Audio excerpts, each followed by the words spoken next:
Hey everybody, it's Jim with With Tanners, and today we're going to be talking about the Schumacher Storm 700 device.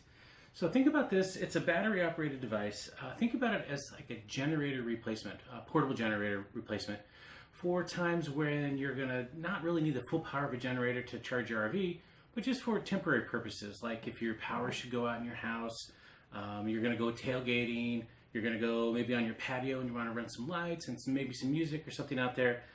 So something like this can do that for you, and it's also really nice in case of an emergency where your power goes out in your house and you need to power something up.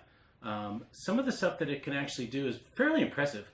I got this device about 6 weeks ago on loan from Schumacher. I've been putting off this video for one reason. I wanted it to start to dissipate the battery. It's been 6 weeks, and in a moment I'll show you the display and everything, but it's been 6 weeks and it's still at 100%. So I figured I might as well jump in and make this video and show you the value of it. It's a 55 amp hour battery included inside. It's an AGM battery, and the nice thing about this charger is it's a pure sine wave inverter. So when you turn it on, you can now plug in sensitive devices like your PC, your cameras, anything, maybe if you have a CPAP, anything that really needs that pure sine wave, this will support that. And make sure when you look at some of your devices, if you're looking at a different kind of a generator or an inverter, that it is pure sine wave, because that's very important. The life expectancy of something like this, again, it's a 55 amp hour, so they have like a calculator that you can use in order to calculate run times. So they said a normal lamp will run somewhere around 15 to 17 hours on this, in case of a power outage. A 32-inch television will run 13 hours. That's quite a long time. A microwave will run about an hour and a half. That's a long time for a microwave to run, because typically you run them for 2 or 3 minutes at a time to heat something up. So realistically, an hour and a half up to 90 minutes of microwave use is pretty impressive. Or a refrigerator. So a freezer will last, it's a 20 cubic foot freezer is what they said, 6.5 hours. This will run the 20 foot cubic freezer. A 20 cubic foot refrigerator will run for 5.5 hours. So think about it, if your power goes out, we've had it go out a couple times at our house, and I don't immediately plug in something. I let it go for 2, 3, 4 hours.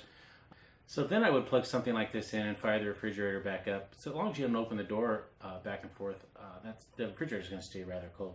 All right, so some of the uses that I would like to use this for, I can think about using it other than a power outage. We have a large patio here, and rather than try to run extension cords out from the house, I can take this out there and I can run like a heat lamp out there. I can run a stereo out there. If we have a portable speaker system. Friends of mine do a lot of tailgating for football. And then they run a little generator. So something like this, we haven't tried it yet, but I think this would be great for them. A, you don't have that loud generator running while you're tailgating, but B, now you don't have that smell of gasoline while you're tailgater. And they fire up like a little mixer. They've got the TV running with ESPN running in the background. So this would work great for that. All right, so as you can see, the device itself is sitting here. It's about 2.5 feet tall. It's got a handle that collapses up and down. We'll get you a zoomed up picture of it in a moment. But there's wheels on the back, so you can, when you tip it, it'll roll rather nicely. So they thought this through very well. The plug on the back, here's where you charge it. They have an accessory kit that you can purchase and plug in here, and then you can add a second battery to this and extend the life run of this system if that's important to you. And then this handle just collapses back down for storage. All right, so here's the interface of the Storm 700. Starting at the top here, we've got LED indicators for the AC output, USB, and if there is an error, we have 2 USB ports. Both supply 2.1 amps. We have 2 110 outputs based on 700 watts, and again, this is a sine wave. And then finally, there's a 12-volt plug over here. If you have a device that wants to plug in from 12 volt, or if you have an external inverter and you want to just plug it into here. So we're going to start with turning on the inverter itself. You hear it kick on. And then the display starts to scroll, telling you that it's on. AC power is running at 120 volts.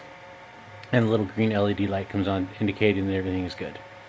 If I turn that off, it'll scroll one more time. Then I'm going to turn on the USB ports. It's nice that the USB ports actually turn on and off so that they're not always hot and draining the battery. There's no reason to do that. So now the green light is on, indicating that the USB ports are now active and able to charge. Turning that off. And then remember earlier when I told you that the battery is always at 100%, here's the button that you push for that. Again, scroll. It's going to scroll from the side and tell you that the battery is at 100%. And that's a summary of the interface for the Schumacher Storm 700. If you have any questions on the device itself, all the information is listed below. You might have to click that little show more so it scrolls out and you see all the information.